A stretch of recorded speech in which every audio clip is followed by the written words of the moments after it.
Hello guys, welcome back to my channel my brother ya. Jumpa lagi ya sama saya, siapa lagi kalau bukan John Itung. Oke teman-teman, di kesempatan yang sungguh sangat berbahagia ini John Itung akan sharing kepada teman-teman motif orang menjual HP-nya ya. Misalkan nih kita lihat postingan di Facebook, di grup Facebook ya, di daerah-daerah kita orang yang jual HP ya, itu ada beberapa motif yang di video ini saya akan simpulkan.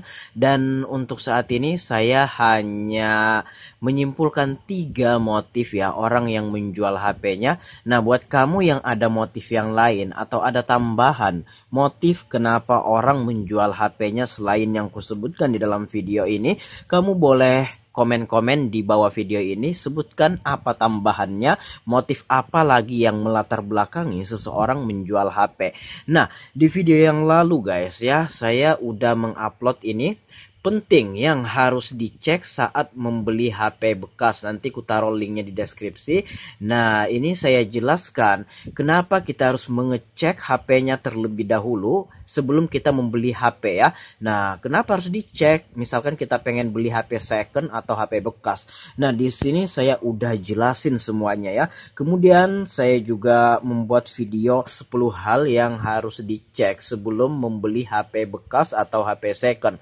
Nah, di sini saya udah jelaskan sejelas-jelasnya apa saja yang harus dicek supaya nantinya kita membeli HP bekas tidak rugi.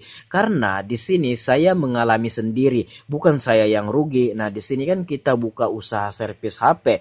Nah, orang-orang kadang-kadang pelangganku itu habis beli HP bekas COD-an, ketemuan di GOR, dan setelah beberapa jam dipakai dibawalah ke counter kami untuk melakukan perbaikan. Itu yang pernah saya temui, kadang mikrofonnya tidak bisa berfungsi, dalam artian mikrofon teleponnya ya.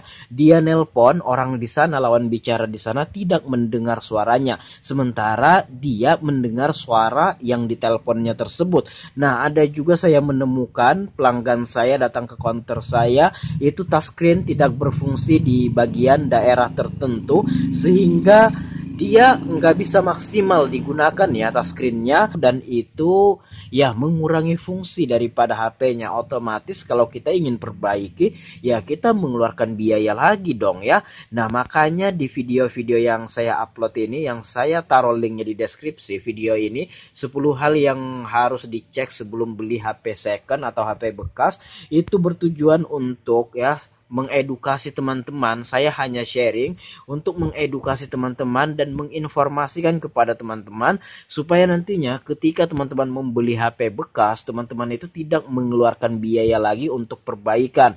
Ya, silahkan tonton videoku itu bisa menjadi referensi dan sedikit tambahan informasi pengetahuan kepada teman-teman jikalau teman-teman ingin membeli HP bekas kayak gitu ya. Nah, saya udah jelaskan panjang lebar di situ, silahkan tonton aja. Dan di sini saya akan menjelaskan 3 motif kenapa seseorang menjual HP-nya. Nah, ini menarik untuk kita simak ya. Motifnya apa, Bang? Ya, mungkin teman-teman udah pada tahu tuh ya. Nah, misalkan nih, asumsikan saja ada orang jual HP Vivo Y83 ke saya misalkan. Nah, ini ada beberapa kemungkinan motif yang melatar belakangi sehingga orangnya jual HP ke kita ya. Motif yang pertama adalah, dan ini sungguh sangat menguntungkan untuk kita sebagai yang ingin membeli HP. Nah, yang pertama motifnya adalah kepepet. Itulah motif yang paling kita senangi. Dalam artian, kalau sudah berbicara tentang masalah kepepet, itu sudah pasti. Dan bisa saya pastikan barangnya itu atau HP-nya masih bagus, hanya saja dia butuh duit. Pada saat ini juga karena dia kepepet, maka dijuallah dengan harga semurah-murahnya. Yang penting bagaimana caranya dia bisa dapet duit kayak gitu. Nah, itu sering, bukan sering juga sih, pernah saya temui. Dan salah satu contohnya ini, saya membeli HP saya pada orang yang kepepet ya, yang teman saya juga sih, bukan orang lain, kenal juga sama kita. Nah, ini Samsung A7 atau A7 2018 udah saya pakai setengah tahun atau 6 bulan. Ya harganya ini 3 juta, nyaris 4 juta dan dijual ke kita ya harga barunya segitu ya. 3 juta sampai 4 juta dan dijual ke kita cuma 1 juta. Dan saya cek sebentar itu bagus dan langsung saya bayar, dan ini saya pakai udah 6 bulan, belum ada kendala, baterainya awet, HP-nya lancar, kameranya terang, harganya cuma 1 juta sementara harga barunya 3 sampai 4 juta. Nah, itulah contoh orang yang kepepet. Sudah saya pastikan dan sebagian besar, walaupun tidak semua, tapi sebagian besar rata-rata barangnya atau HP-nya itu masih sangat bagus seperti ini ya. Nah, itulah motif pertama yang melatar belakangi seseorang menjual HP-nya, karena ada urusan tertentu yang mengharuskan dia menjual, sehingga bisa saya katakan itu motif kepepet.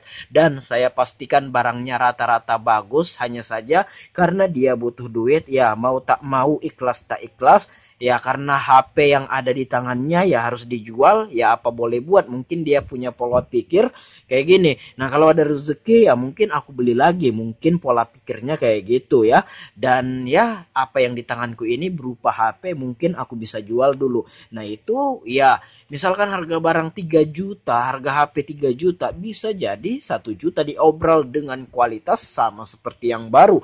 Nah, itulah motif pertama yang melatar belakangi seseorang menjual HP, motif kepepet. Nah, itulah motif yang kita senangi, yang dimana harga murah barang bagus hanya orang yang kepepet dan butuh duit pada saat itu juga, mau tak mau harus menjual HP-nya. Oke, yang kedua, motif yang kedua yang melatar belakangi seseorang menjual HP-nya adalah udah bosan. Nah, ini juga pernah terjadi sama aku, yang dimana ya kita udah bosan aja kan, sementara barang ya masih bagus lah, karena kita bosan atau kita lihat HP keluaran terbaru, ya ini karena terlalu lama kita pakai dan ya kita bosan lah. Kayak gitu kan, pengen dijual. Dia tidak terlalu menjatuhkan harga seperti orang kepepet yang dimana butuh duit pada waktu itu juga, pada saat itu juga. Nah, harga yang ditawarkan oleh orang yang bosan ini biasanya normal seperti harga pasaran second pada umumnya, karena dia juga nggak buru-buru, hitungannya kayak gini, syukur-syukur ada yang beli ya saya jual, kalau tidak ada yang beli ya kebetulan masih bagus barang, ya udah kita pakai aja dulu kan.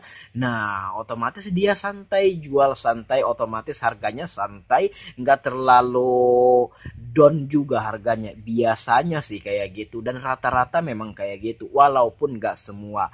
Kadang juga orang bosan itu ya udah, karena mungkin punya banyak duit, ya udah jual aja berapa walaupun murah sebagai tambahan beli HP baru. Walaupun ada yang kayak gitu, tapi rata-rata kalau orang berbicara masalah bosan, kalau kita berbicara masalah bosan ini, biasanya harga yang ditawarkan santai, orang tidak terlalu buru-buru, dan biasanya harga sesuai pasaran. Itu motif yang kedua. Nah, kemudian yang ketiga adalah motif yang melatar belakangi orang menjual HP-nya. Yang ketiga itu adalah ada kerusakan pada HP-nya ini, yang dimana mungkin kita pakai sejam 2 jam atau 1 hari atau 2 hari baru ketahuan rusaknya. Kenapa saya berbicara seperti ini? Karena di sini saya buka usaha counter service HP, dan di sini rata-rata orang-orang yang baru habis COD-an ya, beli HP second secara COD-an, ketemu di GOR kayak gitu kan, dan beberapa hari kemudian dibawalah ke counter kami, lalu kami tanyakan kenapa ini HP-nya kayak gini.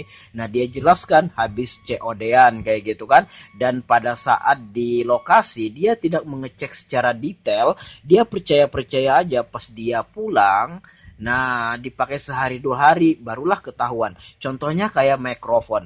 Nah, itu kan kalau kita nggak nelpon nggak ketahuan tuh mikrofon teleponnya ya. Orang nelpon nggak dengar suara kita guys ya. Nah, sementara kita dengar suara orang itu. Nah, kan itu repot. Perlu dana lagi kalau kita ingin perbaiki.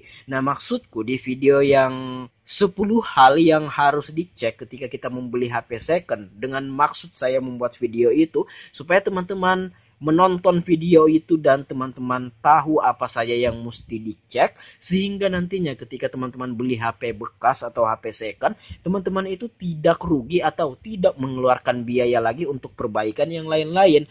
Minimal kalau teman-teman tahu apa kerusakannya, minimal teman-teman bisa nego harga gitu. Nah, maksud saya kayak gitu. Nah, itu 3 motif yang saya sebutkan ini, itu sudah saya sering temui di sini sebagai teknisi servis HP. Dan sebenarnya ada 4 motif. Kenapa saya nggak tambahkan? Karena motif yang keempat ini kadang-kadang ini nggak masuk hitungan ya, tapi sekedar teman-teman tahu saja. Nah, biasanya orang yang ketemu di jalan HP, ya HP orang ketemu di jalan lalu dijual. Itu memang ada beberapa yang kayak gitu, tapi nggak sepantasnya seseorang yang menemukan HP lalu menjualnya. Posisikanlah diri kamu sebagai orang yang kehilangan. Lalu kamu tahu orang yang menemukan HP kamu itu menjualnya lagi. Bagaimana perasaan kamu? Kan sungguh tidak nyaman kayak gitu. Makanya di sini saya nggak mau masukkan menjadi motif keempat. Karena tidak ada hak orang menjual HP ketemu. Walaupun saya tahu ada beberapa yang menemukan HP entahkah di mana, di jalan, di kantor, di kelas dan lain sebagainya, ada saja yang menjual. Nah, karena itu memang ada saja guys, dan itu nggak masuk hitungan orang yang menjual HP dengan motif yang saya sebutkan, karena tidak ada hak untuk menjualnya dan itu tidak baik kalau menurut saya. Baiklah, semoga bermanfaat. Jika teman-teman pengen sharing sama saya, boleh DM Instagramku. Instagramku ada di sudut kiri bawah video ini. Dan kalau teman-teman ada pendapat lain atau ada pertanyaan, boleh komen-komen di video di bawah ini. Aku akhiri video ini sampai di sini. Semoga bermanfaat. Saya John Itung. See you the next video, my brother.